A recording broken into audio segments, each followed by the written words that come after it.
Everyone, welcome to another TopSoil podcast or TopSoil webinar here. Getting back on the train, especially a variety of conversations following up from the TopSoil Summit. We had a great time over at the TopSoil Summit. 350 people or something like that ended up showing up, which is pretty good compared to where we've been over the last years. Good conversations, especially driving this CI concept. People that follow me might have heard me talk about it once or twice before. There's a lot that we have to keep getting sorted out with it. And that's part of this conversation that we're going to have here today. Kelly Garrett, one of the OGs, one of the big names in this carbon space. He's the guy navigating it and I would say having as much success and figuring it out as anybody, that's for sure. You've made a lot more money in carbon than I have, Kelly, that's for sure. But hopefully at some point here, make some things happen to get a lot more folks, I think, brought to this table. I think there is going to be a lot more opportunity for everyone. And we're kind of talking about that before we hit record here too, that there's a lot of abundance in this space. There's a lot of programs coming out there, a lot of different options, I think, too. I talk a lot about carbon intensity, but really there's a lot of other options as well. We're going to dig into that here. But Kelly was also a speaker at our TopSoil Summit. The recordings and all that for our discussion there will be posted here at some point. I don't think they've got them fully done and out there yet, but that will be out there, so be watching for that. But without further ado, maybe Kelly, why don't I toss over to you? Give your intro and stuff for if there is anybody that doesn't know you, but also you have a lot of things that you're involved with as well. So maybe set the stage a little bit on that, then we'll dig in from there. But also appreciate you taking the time here today. But I hand it over to you. Thank you, Mitchell. Hi, my name is Kelly Garrett. I am a 6th generation farmer in Western Iowa. I'm in Crawford County, about 9 miles west of Denison, Iowa, 70 miles northeast of Omaha. I'm in the Les Hills of Western Iowa. So where Mitchell lives in Washington, where I visited a couple weeks ago, it is very flat. I get very jealous because we're farming both sides of the acre here with the elevation changes that we have. My mom and dad are still involved in the farm. My wife, Amber, my sons, Connor and Kale, are involved in the farm. They're the 7th generation. I'm very, very proud of that. We get over, about 7,500 acres. We have a cow-calf herd, 100% no-till, cover crops. We variable rate a lot of things. A founding member of Xtreme Ag, that is there to support farmers and help improve their ROI. I guess I have the notoriety of being the first farm in the United States to sell my carbon credits in the open market system. That was on December 1st, 2020. We sold 5,000 credits through the Nori market space to Shopify. And that really, that's the reason we're sitting here today, probably. That started the journey that we're still on. Well, that's kind of how you and I got connected too. Right around that time, I was rooming with Christoph, one of the founders at Nori. He and I went through the Ag Launch Accelerator program together, and it was right all along that same exact time frame. And then I forget, you and I got connected after that, but of course knew about all of that when that was going down, and you've had some success with other stuff from that point as well. But maybe tell the story actually on how did that Nori thing come together, and it was kind of the stars kind of align, but maybe tell that story a little bit, because I think it is important for this whole conversation. Well, first, I find it amusing that you say I'm one of the OGs of carbon, and I guess being the first guy to sell them, probably in that conversation. But I always thought that you were a celebrity after the Time magazine thing and stuff like that. And the first time we met was in Newton, Iowa. We were on a podcast. Yeah, okay, yeah. And I thought you were a celebrity, and I was excited to meet you. And then I was amazed that you knew who I was. So that was a validation moment for me that Mitchell Hora knew my name. Oh my gosh. Gosh. No, I do remember that. Though. I forget what group we were with, but yeah, we had a little group of us that went in and did a little podcast thing. But no, of course, new on your side. And yeah, at that point, shoot, I wasn't even in any of this carbon stuff really at all at that point. I'd done some of the stuff with Climate Action Reserve and helped to write their protocol, but I was there when they wrote their protocol. But that was pretty early days of all this Yes, yes, it carbon was. stuff. And it's kind of the new wave, right? And maybe we'll backtrack. 'Cause you had some experience in the old Chicago Climate Exchange stuff too. We did that, and I can't even remember what year that was, but somebody had brought that up at the summit. The first year, Dad and I got a small check, $8,000 or $10,000. The second year, they sent an invoice of about $8,000 or $10,000 saying nobody was buying the credits anymore, and then that program fell apart after that. It was that we really had a bad taste in our mouth, and I really think those experiences are what farmers are eternally skeptical anyway, because people are always trying to sell them a bill of goods, is the way we feel, that. And now, because of the way that trade was back then, I think it makes farmers even more skeptical now. Yeah. And and your question about how did that come about? We started Xtreme Ag March 1st of 2020 at Commodity Classic, and then in that spring of 2020, a man named Brian Giepre, who I became friends with, he's out of Kansas. He was working for Locust Ag Solutions. They called Kevin Matthews in North Carolina because he's the president of Xtreme Ag, and they were looking for an early adopter to be the first person to go through the protocol, help develop the formula, and then to be the first person to sell in the Nori marketplace. And Kevin in North Carolina, it wasn't a great fit for him. Living in Western Iowa, the sweet spot for sequestration, the way the algorithms work, or inside the sweet spot, I guess, is what we believe. I decided we weren't putting much at risk here for the dollars they were talking about. And, my bookkeeper at the time and I invested about 55 or 60 hours to compile the information that they wanted.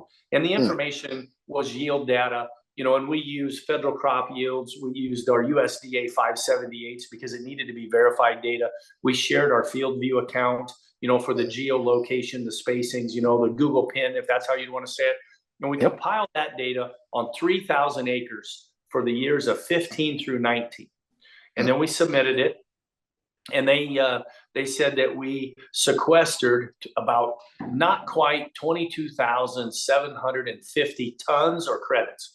A ton and a credit are the same thing, so 22,750-ish credits. It was slightly less than that. We're going to they said you could sell them for whatever you want. I chose to go at $15. Yeah. And then, Nori, great people. They worked to attracting a buyer, things like that. And we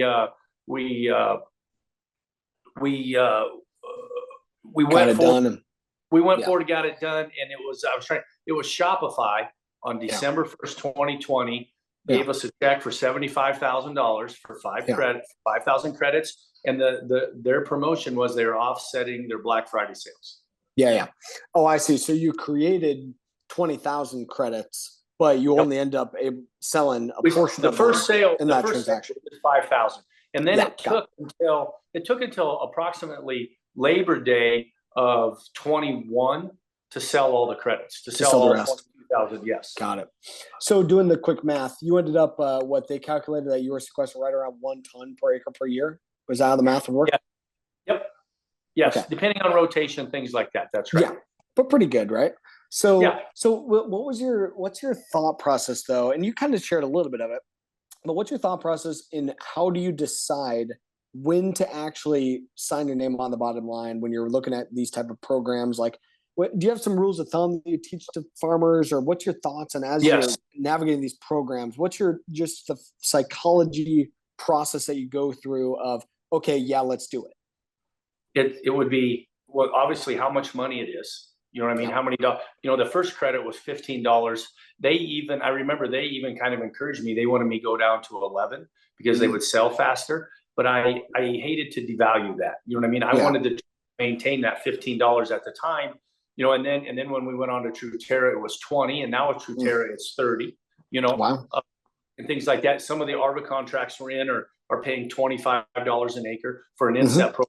So and at that time we didn't know what the payment was going to be, but I didn't want to go back to 11. So it's how much money it is. It's how fast the money comes. And then the one thing that is potentially the most important, how long does that contract run after the payment? I don't want to tie up that acre. I do tie up that acre. And I've never involved myself So some of the programs I've been in, Mitchell, Yep. there's reporting data afterwards, Yep. but you can still sell that environmental asset. That carbon is an environmental asset, and I refuse to go into a program like I'm going to sell carbon to Truterra for 22, 23, and 24. We'll get that completed later this summer. But then I'm free for 25. I refuse to go into a program that ties it up past this year. Nice. I'm the same thing. I think my rules of thumb kind of the same as what you're thinking. One, decent ROI for the effort that you got to put in, right? The money's got to be good. No long-term contracts. I wouldn't do anything, beyond like that one growing season. No way. There's way too many moving targets out there. Way too much unknowns. Somebody that you trust, right? Got to be working with somebody that you actually trust, and that it kind of fit their stipulation, kind of fit into what you were kind of going to do anyway, right? You were kind of already doing, and I think that's how the timing of this stuff kind of works out too, right? As far as practice changes or lack thereof, like it's got to kind of fit into what you're going to do anyway. And that's where we did the ARVA program last. We're going to do some more of that again this year. That pretty decent money, not a whole lot of rigorous paperwork stuff you got to do, no long-term contracts. But of course, that's also why I really like the CI thing too. Like, looks like it could be really good money. There are no contracts. So you got to be locked in with it. At least how we're approaching it. There's no long-term contracts. It's getting paid for what you've already done. Maybe speak to how you're approaching that. We've had a couple different conversations, but where's your head at today when it comes to how you're approaching how do we navigate this? I've said for a long time that the carbon market is the wild, wild west. And I hesitate to say it, but until the government gets involved, there is never going to be an accepted metric. And that has been a problem in the carbon space, is this wild, wild west where there isn't an accepted metric. And I hesitate to say that I want the government involved, but the government is the only organization, if that's the right term, that can make everybody fall in line. And here comes 45Z, here comes a CI score, and now we have an accepted metric. And we're still, you and I've talked, we're still waiting for them to interpret 45Z. We're still waiting on an update for the GREET model, whatever that is. So they still have the chance to screw it up. Yeah. But I would tell you that from my point of view, they've done a pretty good job so far. Now we have an accepted metric. Now there's trace, a lot of farmers are having trouble wrapping their head around selling carbon, but every farmer in Iowa knows how to sell corn. And really the CI score is just a different arm or an extension of selling corn. So it's something that's easily understandable. It's a metric that goes back to your farm. We're offering traceability to the quality of job we're doing on our farm. Every producer stands on their own. A well above average farmer is raising a better yield of corn. Well, a well above average farmer in this space has a lower CI score. It's going to have a lower CI score. Yep. Yes. And so it's very individual. You're not tied to the group. I get very tired. It doesn't matter what widget we're talking about. I get tired of being lumped in with the average. I want to stand on my own 2 feet. I want to be measured on my own operation. And here with the traceability of a CI score, we have the ability to do that. Yeah, I think that's spot on. And the government could still kind of screw it up. But what I call it is we're setting a precedent here. Yes. We're setting a precedent. If we can do this the right way, which I'm trying to be so involved in it, if we can do this the right way with here's how we're going to score this stuff, here's how we're going to verify it, here's how we're going to track it, and here's the value of it, that precedent, I'd see it's really going to tie into some of these other markets. Maybe speak to that. You're involved in a lot of different things. There's a shoe, I think. There's some beef stuff. Is any of this kind of tying into some of those things yet? It very much does. Okay. It does.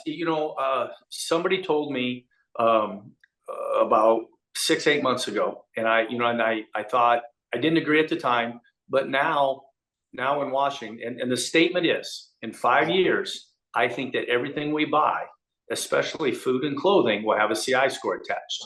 And the examples I would offer of that, there's a shoe manufacturer in Georgia that has talked about wanting corn from our farm and wanting cotton from, say, Matt Miles's farm, my Xtreme Ag in Arkansas, and be able to put the CI score on the work boot. And the reason the corn is important, back up, last year in June, Truterra hosted a field day at my farm, and we came and we talked about Regen Farm, and it was the FDROA, Footwear Distributors and Retailers of America. It's probably a little known fact, but Primient and Covation Bio are two companies that work together. Primient grinds corn similar to an ethanol plant and produces a glycol. Covation Bio buys the glycol and produces a material called Cestera. And Cestera can become the sole or 70% of the sole of your running shoe. So, and then, Nike, Adidas, Ugg boots, Keen shoes, different footwear companies are being asked to become greener, become more sustainable.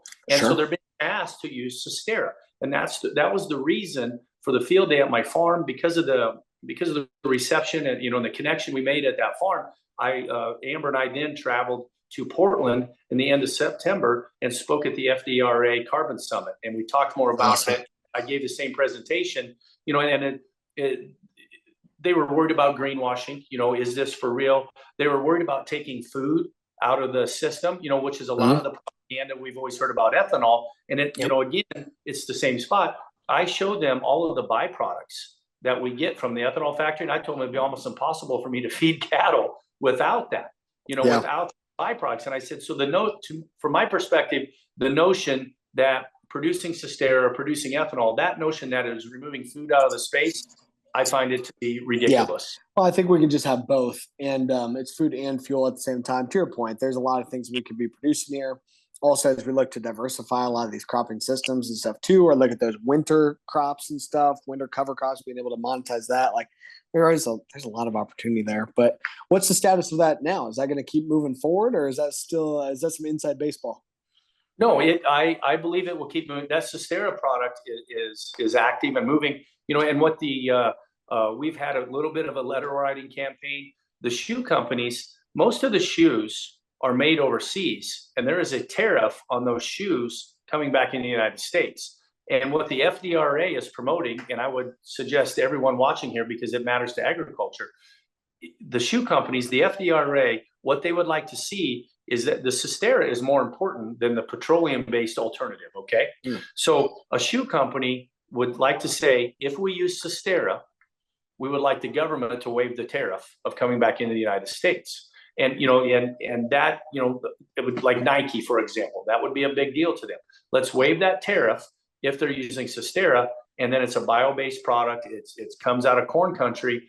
That's great for our economy. And, Interesting. And so that is one thing that we talk about. And, Andy Pope, he's based in Charlotte, runs the FDRA. He's talked to Xtreme Ag about supporting that with our congressman. Interesting. I think there's going to be a lot of these type of things. Maybe speak a little on the cattle side. You guys have a beef cattle operation, selling direct to consumer. Obviously, you're selling a story there, but maybe speak to that a little bit on what's in the story today, and how are you thinking about some of these practices and stuff as you're looking to market that beef product? So my family and I have about 600 cows right now, cow-calf herd. We Black Angus. We sell the steers somewhere between 650 and 800 pounds, depending on the market, time of year. The Black Angus heifers, the home-raised Black Angus heifers, we retain ownership. We finish them. They go to Trimble, Missouri, which is down by St. Joe, a couple hours south of us, and we process 12 head a month. And actually, we harvested cattle today. It's always it's one Thursday a month, and in about 3 weeks we'll go down, pick up that meat. And it's my sons own that business, so Garrett Land and Cattle sells meat or sells calves to GLC Beef that my sons own. They're processed down there, and they come back to. We have a store in Dow City, Iowa, GLC Beef. We have a website, glcbeef.com. Everybody, please visit that. And no hormones, no antibiotics, and home-raised product. We're very proud of the product, and we are working now to establish a CI score on that beef, because we, like what I fed, feeding the ration today, you're talking ground wheat straw. That's a byproduct of raising wheat.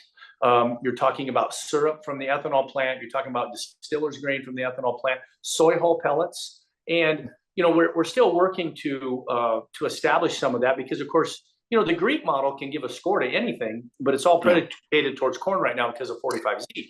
But I would argue, Mitchell, that the score at the ethanol plant is towards ethanol. The score at a soybean plant is towards the soy oil or the meal.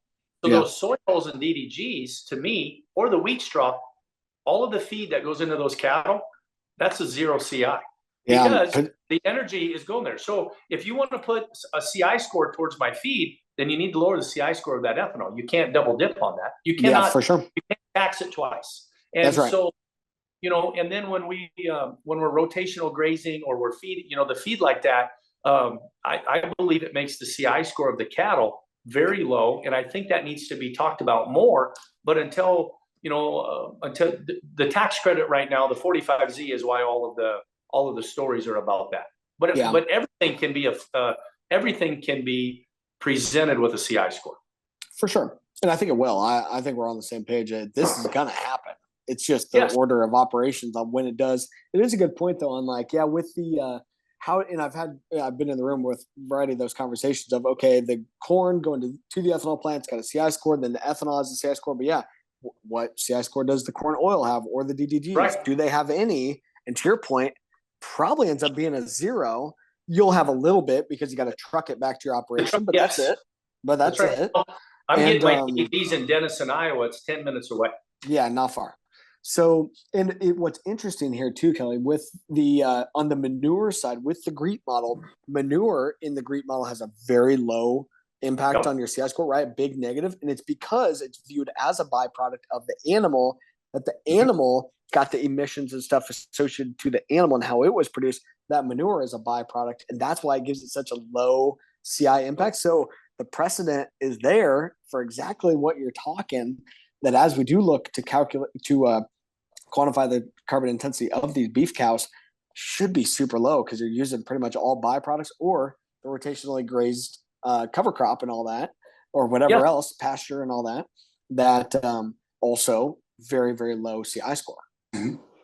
And I would tell you, my cattle, think about the silage I chop for my calves. I established, or my son Connor established our CI score, general CI score with your program, and we're a -3 to a -6 depending upon the yield. Okay. Think about how low the silage is then I'm feeding the cattle. The feed going into the cattle is a 0 to a negative, depending on how you want to, depending on the trucking. Yeah, you bet. No, I think you're right. Now, here's the question though. Do you think, honestly, that any of your customers today would want to pay anything more for the CI score? No, I don't. But that is because if I was to come out with a CI score on my beef, how would you even know it was low? Because it's all relative, and nobody else is even promoting that. But I would like to, somebody's got to be the first, and I would like to be the first to do that, to put it out there, because when the other large packers and things would come out with the CI score of their beef, I'm confident that I would be low based on the score of my corn, based on what we're feeding them and things like that. I'm confident that I would be in a competitive spot. And all things being equal, I believe it just makes my product more attractive. But as far as paying more, I doubt it. But I still want to promote it. I kind of thought that. I think so. I thought that's probably what you would say. And I think you're right. And I think the consumer, they're already paying a premium for your product for buying it direct and the rest of the story, right? And a part of it is the sustainability thing. The metric itself, they're like, okay, well, that's fine. But I don't really know what that means until it does become a standard, right? Exactly to your point. Sustainably grown or whatever. Well, now there's a metric around what is sustainably grown mean, or low carbon. What does that actually mean? I'm with you. I think eventually it becomes part of it, that it will. All the beef that's being sold, it's going to have some kind of a CI score, everything on the shelf at Walmart or whatever. And you're just comparing against that and saying, hey, we are lower. Now, I don't know that a consumer would really care to pay for it.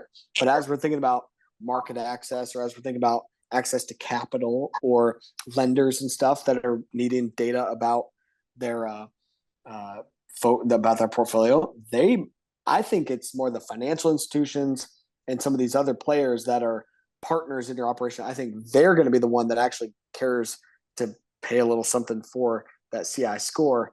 The consumer, they're buying the bigger picture package deal, right? Not necessarily just that score. They don't really care. I don't think anyway. That's maybe just my Oh, perspective. But I think the financial institutions or other folks that are trying to make a claim about your operation, I think they are the ones that do care and would pay some kind of a, right. in better financing or access to capital or whatever it ends up being. I think there's opportunities along those lines. Sure. I agree that there is. And based on the spot that I have in the space and what we're trying to promote, I think it's very natural that we would try to talk about what our score is at JLCB. Yeah. Okay. So, Josh, thanks for the question here. I should have mentioned it before. Throw your questions in the chat. Kelly and I are just running. This is what we do. Anyone that hangs out with me and Kelly knows that we can talk with the best of them. We're pretty good at it. We hammer down. So, but Josh, good stuff here. So, Josh saying, is that a presentation yesterday talking about farmers using cover crops, no-till, that they can't raise big corn yields, right? You can't do big corn yields doing it with no-till and cover crop because of the yield drag, especially following cover crops, and some of that barrier. Maybe speak to that a little bit, Kelly, on your experience and being able to have no-till or cover. And I know you have a different perspective on the cover crop side of things ahead of corn, but share your thoughts on that, on yield plus soil health and sustainability. Yeah. So, because he said, if I heard you correctly, he said that he can't raise big yields. He feels there's a yield penalty to corn following a cover crop. It sounds like that. Well, our boy Josh here, I know that he doesn't believe into it. And, but he was at an event yesterday, Iowa Learning Farms, that they were saying that can't have big yields and do no-till and cover crops. The problem is when in Iowa, when we talk about a cover crop, by default, it's rye. Yeah. It's cereal rye. That's what everybody wants you to plant. That's what the USDA wants you to plant. And they're right. I'll tell you, if I can speak bluntly, cereal rye sucks and I hate it because I keep trying to use it. I've used it several times and I've sworn it off. Don't use cereal rye. And so like this year, working with our cover crop people, TJ Karts out of Minnesota, he was at your summit. We're going to use Durham wheat, and we're going to use some other species of plants, things like that. We're not going to use winter wheat because the disease, the disease weaknesses of corn harboring. Because I raised some winter wheat, it'd be very, very easy for me to keep some bin run wheat and put it back out there. He said you could do that if you want. You're right; it's inexpensive, things like that. But he said you're not breaking that disease cycle. And part of what we want to do is break the disease cycle. So we're going to get some Durham wheat, which he says is much easier to terminate than that cereal rye. And that cereal rye is a scavenger. It's doing its job. It takes up so many nutrients that between the inability to terminate it and the scavenging abilities that it has, there's a yield penalty. So a lot of times when people say cover crop, they're automatically talking about cereal rye. I would say expand your horizons on the species of plants to use, and don't use cereal rye. Use something else. You've used a whole bunch of different things, right? And so have I. Any other ones that you really like or have seen good success with? The oats and the peas, I really like. The turnips and the radishes are okay. I have a hard time getting those up enough that I feel like they're doing a lot of good. The oats, the peas. I've always liked winter wheat because it is easier to terminate. But then when you learn more about that disease process, we'll go away from that. So I've never used Durham wheat, but a lot of faith in TJ, so I'm going to give it a shot. Yeah, cool. We've had mixed results, right? And we do use cereal rye ahead of our corn, and but we're adjusting our nitrogen substantially because of it. And more so, we're looking at yield targets of like 245 kind of thing. Like we don't in our system. If we're hitting whole farm average, whole field averages of 245, 255, 260, like that's kind of where we want to be. But so it's kind of it's a bit of a balance, right? But I'm with you though. I like the wheat idea, and a lot of times I recommend that to farmers, especially ahead of corn. Like it's tough. Like we're 12 years into this cover crop thing. Like we've been able to make the mistakes and make the adjustments to kind of have some success with it. But yeah, I like the wheat idea a lot. I think that'll give some good success. A lot easier to just control. It's not going to tie up all the nutrients, everything you were just talking, but you're still going to get the fibrous roots, still going to get some soil health gains, still going to pump that carbon in the ground, still get some weed suppression. Like you're going to still be able to get all those other benefits, but just have a species that it's going to be a lot easier to really maximize the corn following it. Oh, and I applaud that you and your dad are successful with rye, but it just puts, when a producer has a bad experience, it puts such a bad taste in their mouth that they go away from cover crops altogether. That's a good point. Look at something. It doesn't mean, I'm not saying it can't be done. I'm saying it makes it more challenging. 100%. And let's make it easier, especially when you're starting out. You're spot on. And as we look at all these programs, there's going to be a lot more farmers coming to the table, coming this route. Maybe speak to that a little bit. I mean, you've been at this for a while, but what are you seeing as far as momentum and all that of farmers that are trying to figure this out? Any hot take on that here over the last couple of years? There, one of the other businesses we have is that we take the liquid byproduct from a liquid feed plant, and it's my main source of fertility. You and I've talked about it. We call it plant food, and plant food on a CI score is looked at like manure. And in talking with you or Matt Rowlick, if you would use manure or plant food versus synthetic P and K, like where I live, it'll lower your CI score 12 points. Well, 200 bushel corn, that's $132 an acre value to the ethanol plant. And so in talking to growers about that, things like that, I want to make it, and everybody is looking at how to lower their CI score. And because it's like golf. We want to get down there to that hole in one so we can get as much value as we can. Yeah, there's a lot of interest in the countryside about what are the three biggest things that affect my CI score? No-till cover crops and nitrogen use efficiency. And then we can talk about going away from synthetic P and K, if that is a possibility in your area. There's 12 points. That 12 points is a lot. Yeah, really adds up. When you start stacking those things, starts really add up. And of course, the soil health gains that you're seeing too. Oh, in the long term of all this. The reason to do the things that we're doing is not to chase a sustainable dollar. It's not to try to lower your CI score. I would never tell a producer to do that.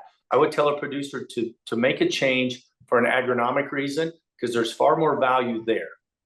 But I would tell you the things I'm doing, I feel have made tremendous agronomic gains in our operation, and they fall hand in hand with lowering my CI score. And the way I explain it is with synthetic fertility or the traditional farming practices we have, we're working against Mother Nature. And if you can figure out a way to more in tune with Mother Nature, you're going to see agronomic gains and you're going to see a lower CI score. For sure. No, I think that's fine. That's what ultimately why I like it, right? I mean, you've watched my stuff for a long time. They're like, I'm not a carbon guy. I'm not a tax credit guy. I'm not I've got into all this to help family farmers improve their profitability from improving their soil health. That's our mission. Help a million family farmers improve their profitability from improving their soil health. This is just one of the best ways, I think, to do it while taking this money and invest it back in what you can control. Invest back in your agronomics, your technology, building your soil, because these programs are going to go away, or their goalposts are going to change. They always do. Tax credits, will go away. I think the concept is here to stay, but tax credits are going to continue to ebb and flow. The goalposts are going to continue to change, but whatever money you can get, invest it back into the longevity of your operation and able to kind of go from there. So for our talking, Josh is saying that we might have to have Damien moderate us next time and keep us on track here. We've done that before, actually. I was on what's you guys? Is it the Xtreme Ag podcast? Xtreme Ag podcast? Yep, Cutting the Curve. Cutting the Curve. I was on that with you guys and Damien a couple months ago. People could go check out. Keep the questions coming here, guys. Too. Couple other things though. At the TopSoil Summit, you didn't mention your drip irrigation stuff. Are you still doing some of that? What's the status of the drip irrigation? Yes, we have 370 acres of drip irrigation. It's NetFM is the brand of irrigation we have. It's based, it's an Israeli company based in California. NutriDrip out of Hiawatha, Kansas is our dealer. Kurt Grimm is the owner there, a good friend of mine. With 370 acres of drip, and we typically are seeing a 25 to 35% gain in corn yields, and then we will see it would be a 40% gain, probably. I would say maybe even a 50 in an extreme case in soybean yields. And so I really believe in the product. But I don't have it. I don't feel that I have it all figured out yet. Not the drip irrigation. The drip irrigation I have figured out, but I don't feel like I'm reaching the yield potential because we don't have all of the fertigation, the agronomic reasons. And and then I would tell you that my well water is a challenge. My well water is a challenge because of the bicarbonates in the well water. Sure. So we're about half well water, half surface water. Surface water is great. The surface water is wonderful to work with. And I would tell producers that have hog manure, because now we're seeing this. If you have hog manure, and a lot of times I have now heard that hog manure isn't what it once was. And I would tell you that I don't know that that's true. I've seen this happen faster because of the volume of irrigation water. Our water is bad. I've never met anybody with good well water. And the water that those hogs are drinking, the water that's going into that pit, and then you're putting on 4,000 or 5,000 gallons an acre, your soil takes on the properties of your water, and your water's bad. And I would say the hog manure isn't going backwards. I would say the water's tying up the fertility. Test your water.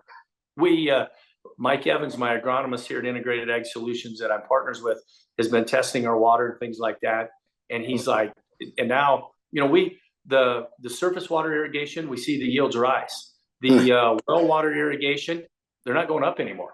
Not because of the water. And now he's like, that's his next challenge is he believes if he can figure out the agronomic challenges of that water, we'll make great strides in all of the operation because we'll unlock some more potential. I think it is probably something that's overlooked a lot, right? As we're thinking not just irrigation, but thinking about our chemicals that we're applying, right? Herbicides that's utilizing that water, all that kind of stuff. I know it's something that as we've tested different products and these additives and things that we've looked at, because I mean our well water, I think it's the best water. It tastes delicious, but it's because it's got all these minerals and all this stuff in it, right? That like it's probably throwing things out of whack, or it's tying stuff up, right? It's chelating things. It tastes awesome, but it's got plenty of. It's not just H2 and O. It's not just two H's and an O in there. That's for sure. Yeah, I would agree. Our well water here at the house, I think it tastes great. It's wonderful. But when you look at how what it's doing to chemistry, chemicals, the chemicals don't work as good. The foliars don't work as good. And then it really, to a degree, is a yield limiting factor. My brother-in-law Mitchell just put in a reverse osmosis machine and is treating that water. And then when he goes out with his chemicals now, when he was terminating his cover crop, he put out 38 ounces of Roundup with his regular water. Then he used the reverse osmosis water and cut it back to 24 ounces and had a better kill. Wow. Yeah. No, I think it makes sense. I mean, it's something that hardly ever gets talked about, right? And so many of these like blends and what's on the labels that come from the ag retailers, they're like, oh, just throw this out there, especially in the biological space too, where like the pH of this water is always different, like all this stuff that never gets talked about. And then we wonder why we have these varying results when doing the same things. Like it's the water definitely has to have something to do with it. A lot of times, from an Xtreme Ag perspective, the sponsors will come and farmers will say, well, that is a snake oil because it doesn't work. Well, in the lab, it's perfect distilled water, deionized, whatever and then the product works great. Well, then they bring it out to the producer, and the producer uses his bad well water, or even worse yet, gets some city water that's got chlorine in it when you're talking about biologicals, and the product doesn't work. Well, it's very, very, very possible that the reason your product isn't working is because your water sucks. For sure. So it sounds like you're early in the stage of figuring that out, but do you have any recommendations on what farmers should be doing to try to work towards addressing some of this? Well, like Chad, my brother-in-law Chad, with that deionizer, he's made great strides there. The problem with that is that, if 100 gallons goes in, 50 gallons is waste, 50 gallons comes out as pure water. So that's great for a spray perspective, foliar chemicals, but I can't irrigate with that because we can't produce the water. So we're looking at what we met an agronomist out of Idaho. He puts straight hydrogen, acid. He puts acid in the water to treat it, and that's how he treats the water out there. We're looking at several options. Spray Tech is one of the sponsors of Xtreme Ag, and their Full Tech Adjuvant is what we now use for our chemicals and foliar. Treat your water. Understand your water with your chemicals and your foliars. Yeah, interesting. No, I definitely, like I said, we've had conversations about it. I definitely am confident that there's likely something there, but Yeah, that's interesting on kind of that limiting factor on your drip irrigation. But do you plan on really scaling that up at some point, or do you think it's kind of where it needs to be for your operation for right now? It is. No, we've got the 370 acres. It's research acres, things like that. And I really believe that the agronomic advancements that we're making here, I think we're on the brink of setting the next yield level. And at that point, we'll put in more irrigation and capitalize on that, because then we'll want to take the weather out of the equation as much as possible. Yeah. Makes sense. What else are you? Great. What else is kind of on your horizon? Other things, or you always got all kinds of different projects going on. But anything else that's going on this year? Different things going on. That this is where I think we're on the brink of the next yield level is it has to do with sap testing. We don't take this with integrated ag solutions. We don't take tissue samples anymore. We take a sap test, and the sap test tells us what's moving in the plant. And in the environmental community, they want to say that we need to turn back the nitrogen. We're over applying nitrogen. They're right, but that's an incomplete statement. We're over applying nitrogen relative to the amount of micronutrients we're putting on. The plant takes micronutrients, makes amino acids, and uses the amino acids to convert the nitrogen to protein. We as farmers are putting on too much nitrogen relative to the amino acids, and we're seeing a yield penalty because of that. If you balance that plant, and you can use that sap test, I don't believe you can do it with a tissue test. You can use that sap test to balance that plant, and the balance. We want to reach 95% assimilation in our nitrogen, and we're doing that by measuring the amount of micronutrients we put out. We've also validated the amount of mineralized nitrogen coming out of the soil. In a high yield environment, we're only putting on 80 pounds of anhydrous, and then there's 20 pounds in my 2x2. So we are raising in excess of 300 bushel corn in a dry land perspective. We're raising in excess of 300 bushel corn in those high yield areas with 100 pounds of synthetic nitrogen. That's awesome. And so we're in the efforts to measure that and find that sweet spot and really dial in on that is where the bulk of our research is. Now we've been working with Pattern Ag more, and I'll tell you that I have a bad fusarium problem. And you can't always, the disease isn't always there for the naked eye, but the disease does exist in the soil. We've measured it now with Pattern Ag, and we're looking at ways to take that out of the equation, because that's a yield limiting factor for us. That's something that we're working on as well. Makes sense. So yeah, I think the sap thing is right. And you're specifically talking boron, sulfur, moly. Will those be some of the main ones, right? Molybdenum, yes, copper, zinc, iron. Yes. Yeah. For that, and I think you're exactly right. And what's important for a lot of farmers, I think that we're not really taught, right? It's you're putting on nitrogen, spoon feeding nitrogen, and it leaches and it's mobile and all that. Well, so is sulfur and boron and these other things. Like, they dissolve and they leach out and stuff too. And we forget about those and how important they are to be able to actually, create these proteins and be able to actually get the nitrogen converted from the raw chemistry and converted into what the heck we actually want it to do for us. I would tell you that I now don't believe in Iowa, at least where I live, I don't need to spoon feed nitrogen, because Mother Nature, if you take care of your soil and things like that, the no-till, the cover crops, if you take care of your soil, and go ahead and work with an agronomist and validate this, Mother Nature, that biological system with the soil that we have, she's spoon feeding more than nitrogen than we're using. Well, 100% agree with that. And we've been doing the weekly Haney testing to be able to prove that. To validate that. And it's kind of, I guess we're in a pretty similar situation to you too, of like light rates of the synthetic fertilizer, especially in the fall, like with the anhydrous, we're usually same kind of thing, 80, 100 units, that's it. And then we'll do a little with the planter, a little bit with the foliar when we're terminating the cover crop and stuff. Playing a lot more with the micronutrients, and it's those covers and the biology that's going to cycle and make these things more available and spoon feed them way better than what we could ever possibly do anyway. Because it's all in that actual root interaction, and it's biology that's doing it, not necessarily our synthetics anyway. No, it's not. So, and like, if you want to know how much nitrogen is there, the last 2 years on the 1st of July, so coming up here in 10 days, Yeah. we have validated that in the top 2 feet of our soil, and this is on a really good high yielding bottom, the top 2 feet, there's 600 pounds of nitrogen available. Yeah, that's crazy. 100 pounds. It's crazy, you know, but like, then we go back to a nitrogen trial that we had. We put on 0, 60, 120, 180, and 240 pounds of anhydrous. This is a field that's been corn on corn for 10 years. We applied that. Then, of course, we did have the 20 pounds with the planter. Okay. Yep. Okay. So then we come back at yield. This is replicated 3 times. And this is on a side hill. This isn't a highly managed bottom or anything like that. Just normal production corn on a side hill. It's a farm where my wife grew up by Dunlap. And the 0 pounds of anhydrous was $143 an acre loser. I don't remember the yield. I always remember the dollars. It was a negative ROI. We looked at the 180 as a grower standard practice. Okay, so the 180 is validated as 0. The 0 pounds of anhydrous was $143 loser. But so we do need some synthetic nitrogen to get started. Okay, but the 60, the 120, the 180, and the 240 pounds of anhydrous, again, replicated 3 times, Mitchell. Every one of those. So 4 rates times 3 replications.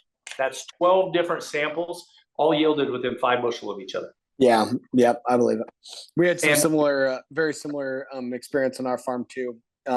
Doing some trial. We didn't do a full 0, but I think we went from 90 to 260 or something like that. Pretty similar. Saw the same type of thing, like just not getting the response from the synthetic nitrogen.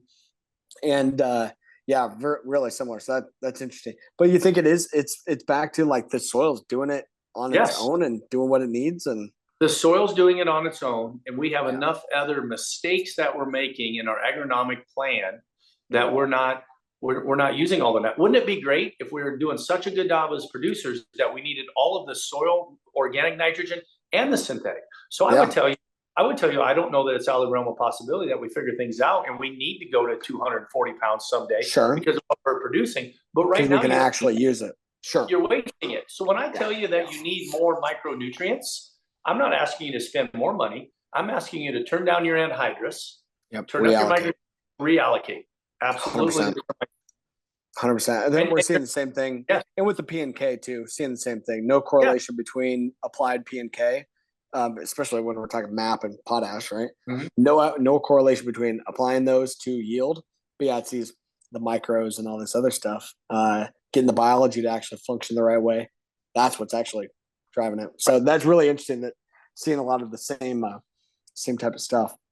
We kind of deviated there a little bit. Let's bring it home here in and looking. We are about out of time.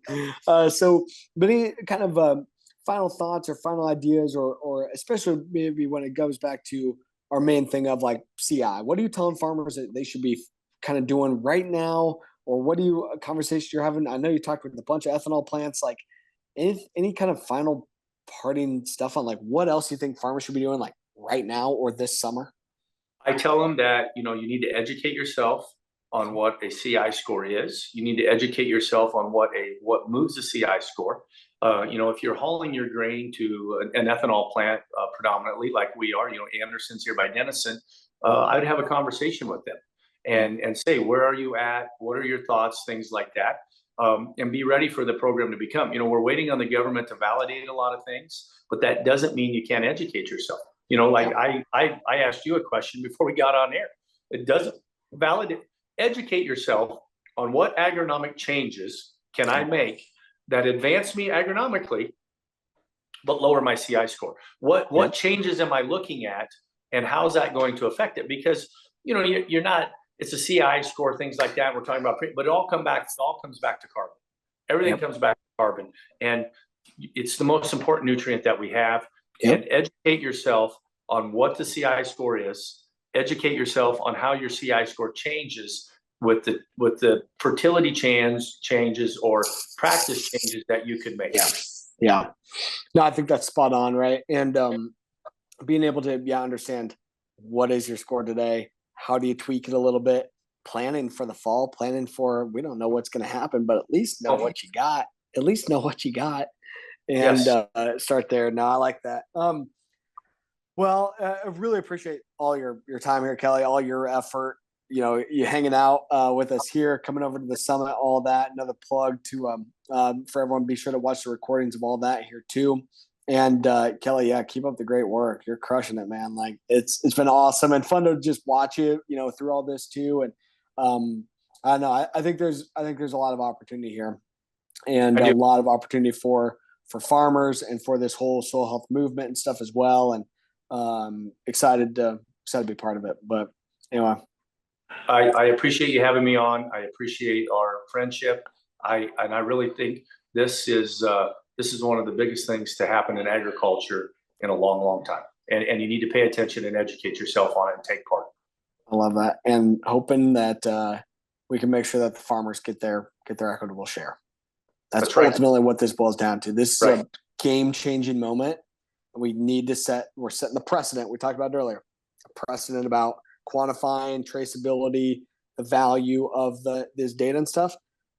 But gosh darn, we got to set the precedent as to how that value is shared as well. I think it's really critical time. And that's why I try to be aggressive here too. Make sure that it does get done the right way, because there's plenty of money to go around here, and for everyone to have success. So I like it. Well, thanks, Kelly. We'll keep it after. We'll talk to you soon. Thanks everyone for hopping on. We'll catch you next time.